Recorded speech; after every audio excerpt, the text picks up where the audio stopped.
the characteristics of French language are very different from other languages.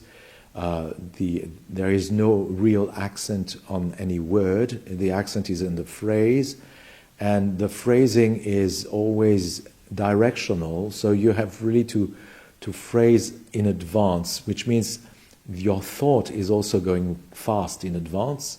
And when you don't speak the language, it takes a long time to understand that, because it's really like a task which takes time, you know.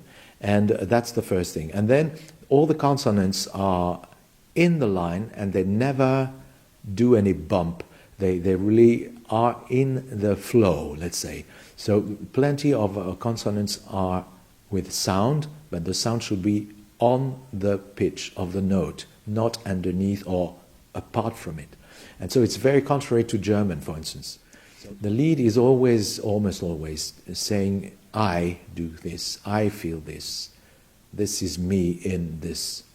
In the French world, it's not that. It's one thinks like that, or it is, you know, it's indirect.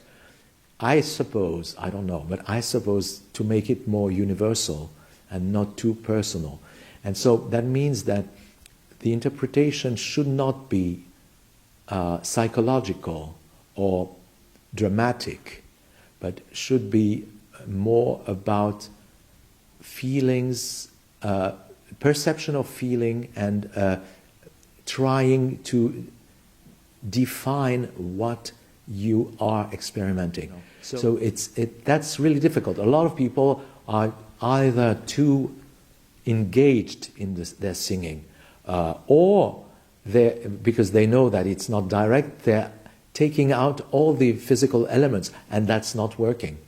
The physical element is there. The body is the same tool, but you have really to think, I'm not talking about myself, and I'm not talking about my own emotion.